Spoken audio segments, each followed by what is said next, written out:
Hello ladies and gentlemen, welcome back to our YouTube channel, Ako English with Oromik. I'm Ako from School of American English. My dear sisters and brothers, how you guys? How was the weekend, guys? It's nice to hear that. Today, in the will of God, we're gonna see conditional type 3, or it's a grammar class, that means. In the last 2 weeks, we have seen conditional type 2 and conditional types 1. I hope you understood what is conditional 1 and what is conditional 2. Today, we're gonna see conditional type 3. It is about impossible condition, or we can say by his name, unfulfilled, conditional. kabamtoota daawwattoota chaanalii Ako English with Oromik akkam nagaa jirtu fayyaadhaa baga jiraachuun keessan nu gammachiisa roondayyuu. Guyyaadhaa barumsa giraamarii conditional type 3 walitti deebinee jira. Yeroo ammaa yookaan immoo waa'ee conditionalii giraamarii waa'ee conditionalii barataa jirredhee abdii qabachuu kana jechuun conditional type 1 barannee jirra isinii galee jedhee abdii qaba. Conditional type 2 barannee jirra isinii galee jedhee abdii qaba. Conditional type 3 barachuuf deemaa jira guyyaadhaa. Why conditionally yeroo baratan yoo isiniin galin yeroo hundayyuu lakkoofsa isinii kaa'ee jira gaafachuu hin dandeettan any times. Our doors is open. Yeroo hundayyuu balballi keenya banaa jechuudha. We are ready to respond what we have in our mind, that means, guys. So barumsa keenya osoo jalqabni duratti kallattimaan chaanalii keenya amma subscribe godha warri haarawaa taatan. Warroonni duraanii ammoo chaanalii keenya like share godha. Isin like godha humaa sirraan irratu. Anaaf moo bu'aa qaba jechuudha. Kanaaf nargara wal hargaaru waliin haadhabannu yaalamii koo jechuudha barbaada kallattimaan gara barumsa keenya taadeemna jechuudha. Okay, today we're gonna see about impossible or unfulfilled condition, or by these famous names we can say conditional type 3. Barumsa keenya dhaa keessatti waa'ee conditional type 3. Conditional type 3, conditional type 1, conditional type 2 garaagarummaa isaanii maal? Now, let's have a look. In conditional type 3, the main clause is always in the perfect conditional. Conditional type 3 keessatti main clause is perfect conditional. Perfect conditional to match formula come perfect conditional to would plus have plus V3, or you can say past participle. And the verb in the if clause is past perfect tense. Conditional type 3 my conditional type 3 formula is akam conditional type 3 kenne main kenne wata ko yadada.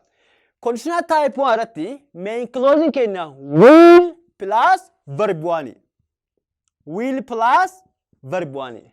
Conditional type 2 ketta mo main clause kenne yookaan mochur of the dan kenne would plus verb 1. Conditional type 3 ketta mo main clause kenne would plus have plus V3 yookaan immoo past participle jechuudha. Kuni formula conditional type 1, 2 and 3 jechuudha. Kanaaf will have verb 1 barannee jira, would verb 1 barannee jira. Hadha immoo would yookaan immoo instead of the word would bakka would immoo fidee fiduu dandeenya could might danda'ama jechuudha. Kan qabu jechuudha. Kanaaf iyyuu would plus have plus V3 jechuudha. Eessatti main clause jechuudha of the danda'ama. Whereas or while in the if clause past perfect tense. If clause of danda'a kan hin taane jechuudha hirkataa jechuudha. Hirkatti tense tokko afaan keenya yookaan immoo conditional type 1 kabaranne simple present tense yoo ta'u. Lammaffaa type 2 immoo simple past tense yoo ta'u. Type 3 immoo maadha past perfect jechuudha. Past perfect. Formula and past perfect. Formula and past perfect plus subject plus had plus V3. Kanaaf V3 kenna yoon beekin yookaan immoo verb 3 kenna verb 1 verb 2 verb 3 kenna yoon beekin baay'ee dalaguun yookaan immoo tense kana yookaan immoo condition kana hubachuun baay'ee rakkisaa jechuudha. Kanaaf try to study V3. V3 hafazuu yookaan immoo qabachuun yaaluu danda'u qabdan jechuudha. Okay, egaa waa'ee isaa beeknee irraa booda formula isaa beeknee booda mee faayidaa conditional type 3 maal? Faayidaan conditional type 3, the meanings of conditional type 3 or the use of conditional type 3 is it is to express about unfulfilled conditional. It's about what? It's about unfulfilled conditional, or you can say imaginary situation where in the past. Totally, conditional type 3 is, it is expressed, it is about something what? It is about something regret, okay? Regret in the past. Regret in the past actually. Well, my good conditional type 3, yeroo dabar keessatti yeroo past ta'etti wanta osoo hin dalagamin hafe jechuudha. It's about regret in the past jechuudha. Osoo yeroo dabar keessatti akkas gochuu baadhe yookaan immoo osoo akkas godhe jettee kan ittiin ibsitu conditional type 3. Fakkeenyaaf osoo yeroo ijoollummaa kiyyaa biyyee yookaan immoo dhoqqee taphachuu baadhe. Osoo yeroo ijoollummaa kiyyaa salaate yookaan immoo mana barumsaa diqqeena jalqabeettee wanti ati waan as biratti reboot goote itti gaabbitu conditional type 3 ibsa jechuudha. Parentii miti, future miti, isa maat wanta asin duratti jechuudha. Discontinued in the past jechuudha. Gara wucce jechuudha wanta asin duratti jechuudha. Walumaa galatti conditional type 3 faayidaan isaa wanta yeroo dabarkeetti osoo hin guutamin hafe jechuudha. Try to remember waan asin dura godhii yaadadhu. Yookaan immoo kan asin dura gootee itti gaabbitu wayii yaadadhu. Fakkeenya salphaa asii kenna example baay'ee ilaallaa afaan Oromoon akka isin gattu fakkeenya salphaa asii kenne osoo asin dura sigaaraa aarsaa turte kan itti gaabbitu jechuudha. Osoo aarsuu dhabaadhe ammatte jechuudha. Yoo ammoo asin dura sigaaraa aarsuu dhabaadhe osoo sigaaraa aarseette kan yeroo dabarkeetti itti gaabbitu yookaan ammoo kan itti naaftu conditional type 3 jechuudha. Walumaa galatti conditional type 3 it is about regret in the past jechuudha. Wanta asin dura dalagdeetti kan itti gaabbitu wayitiin tensi conditional type 3 ne haala kanaan faayidaa isaa haasa'uu hin dandeenye jechuudha. Now let's see more about conditional type 3 exercise and example. May example isaatii fi exercise may formula isaatiin haalaallu na wajjin tura eessa yookaan deemne. Okay, may example kenna affirmative in haalaallu. Sababni isaa impossible condition yookaan immoo conditional type 3 kana karaa lama ibsinaa yeroo baay'ee negative fi affirmative dha. Negative booda ilaalla amma mee affirmative ilaallu. Okay, may example to confirm maal jedha? If he had studied hard in baatee osoo qo'atee jiraate he would, you see guys, he would have passed the exam. Inni qormaata ni dabra ture jechuudha. Osoo jabaatee qo'atee jiraate qormaata ni dabra ture jechuudha. But he didn't study hard, so he didn't pass the exam. Example salphaa jechuudha. Osoo qormaata jabaatee qo'ate ni dabra. Garuu ammoo mucaan kun maalidha hin qo'anne jechuudha. Yoomti yeroo dabre keessa jechuudha. Waa'ee gaabbii haasaa jechuudha. Wanta osoo jechuudha jechuudha. Gaabbii jechuudha. If jechuudha osoo jechuudha. Kanaafiyyuu formula maalidha? If plus irratti maalidha? Past perfect jechuudha. Formulaan past perfect maali? Subject plus had plus studied yookaan immoo verb 2 verb 3 jechuudha. I'm sorry, verb 3 jechuudha. Kanaaf main clause tamma formula jira subject plus would plus have plus verb 3 jechuudha. Kanaaf past in verb 3 jechuudha. Ayatille study leen verb 3 jechuudha. Kanaaf gana tammo main clause irratti koma booda maal ta'a? Present conditional jechuudha. Present conditional jechuun would have, could have, should have, might have ne haala kanaan ibsuu hin danda'amu jechuudha. Garaagarummaa qaba jechuudha. Okay? Would have, could have, might have, and should have. Kana hunda hojii maayidha? Verb 3 jechuudha. Kanaaf bakka hojii kana could yoo bu'e, might yoo bu'e, should yoo bu'e, might tokkuma jechuudha garaagarummaa qabu. Kanaaf if he had studied hard, he would have passed the exam. Osoo baratee qo'atee jiraate qormaata ni dabaratu. Garuu ammoo inni maal taane meaningni hiikaa kana maal? Meaningni isaa he didn't study hard, hin qo'anne, so he didn't pass the exam. Hin dabara jechuudha. Wanta hin raawwatamin jechuudha. Example 2 lama falaalume. If I had the money, I would have bought or bought a career. But I didn't have the money, so I didn't buy a career. My tweak is if I had, formulaan keenya tokko hadidha. Eegas ammoo verb 3 had tokko jechuudha. Verb 3 have if hazi hadidha jechuudha. Kanaaf if I had in conditional type 3 keessatti fayyadamna jechuudha. Kanaaf if I had the money osoo qarshii qabaadha ture.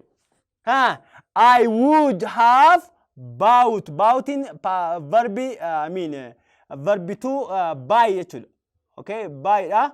Verb 1 keenya buy da. Verb 2 immoo bought da. Verb 3 lama da. Bought jechuudha. Kanaaf if I had the money, I would have bought a career. But I didn't have the money and I didn't buy the car. Qarshii illee hin qabu ture. Makiina illee hin bitanne jechuudha. Kanaaf kun wanta yeroo dabarkeetti raawwatamuu hin danda'u yookaan immoo osoo raawwatamin hafa jechuudha. Example 3 maadha. If she had driving carefully. Osoo isiin yeroo konkolaataa of eeggattee oofte yookaan laalataa carefully ta'a. Laalataa sirnaan oofte, she wouldn't have had an accident. Osoo konkolaataa laalataa oofte, muyyattiin tun balaa konkolaataa irra hin ga'u jechuudha. Kanaaf ishiin laalataa hin oofne balaa konkolaataa illee maal ta'e irra ga'a jechuudha. So she didn't driving carefully. So what? She got a car accident jechuudha. Balaa konkolaataa irra ga'e jechuudha. Kanaaf wanta isiin of hin eeggatiniif gochi kun irratti raawwatame jechuudha. Kanaaf wanta osoo akkas ta'e yookaan immoo osoo yeroo baay'ee waa'ee osoo haasoo barbaadde conditional type 3 jechuudha. Kuni akkaataa itti affirmative jira jechuudha. Conditional type irratti akkuma isin jetti isootiin formulaan keenya same plus if plus same plus who plus verb 3. Verb 3 keenya drive, verb 1 isaa drive ta'a. Verb 2 isaa immoo drove ta'a. Verb 3 isaa immoo driving ta'a jechuudha. Driving. Kanaaf verb 3 fayyadamna jechuudha. This verb 2, this one verb 1. Verb 1 conditional type 1 head. Verb 2 conditional type 2 head. Verb 3 ammoo conditional type 3 head fayyadamna jechuudha. Kanaaf had yeroo hundayyuu formulaan keenya maalidha? Jechuudha. Past perfect kana beekuu dandeetta jechuudha. Kanaafiyyuu if clause keessatti formulaan keenya maalidha? Past perfect. Main clause irratti ammoo present conditional jechuudha immoo would plus having biraa dhabuun qabu jechuudha. Would, could, should plus have plus verb is jechuudha.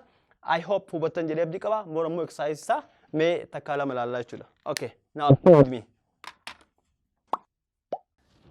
Okay, mee reeftan affirmative ilaallee jirra. Mee ammoo negative ilaallu. Almost tokkuma garaagarummaa hin qabu. Waan negative waan ta'eef nootii waan irratti dabalee qofamu waan biraati miti jechuudha. Mee example tokkoffaan negativein akkam jedha.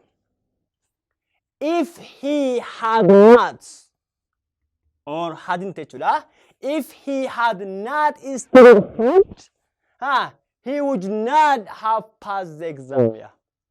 If he had not studied hard, osoo jabaatee kan hin qoonne ta'e, he would not, negative jechuudha. He would not have passed the exam. Qormaata hin dabru ture jechuudha. Yoomitti in the past time jechuudha.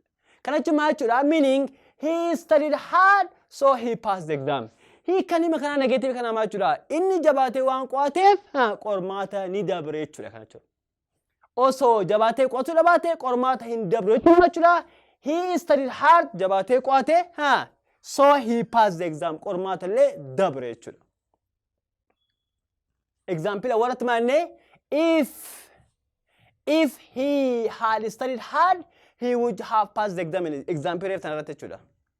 Okay? Osoo jabaatee qo'ate qormaata ni dabra ture jechuudha. Garuu ammoo jabaatee hin qo'anne qormaata illee hin dabra jechuudha. Kun ammoo faallaa isaa negative maal ta'a? If he hadn't studied hard osoo jabaatee hin qo'atini qormaata hin dabru ture jechuudha. Garuu ammoo akka isaa maal ta'e jira? qo'atee jira qormaata illee dabree jira jechuudha. Okay, example itti more. If I had not known the answer, I would have told you. Okay? If I had known, if I had not known the answer, also deebii kan hin beekne ta'e, I would have told you.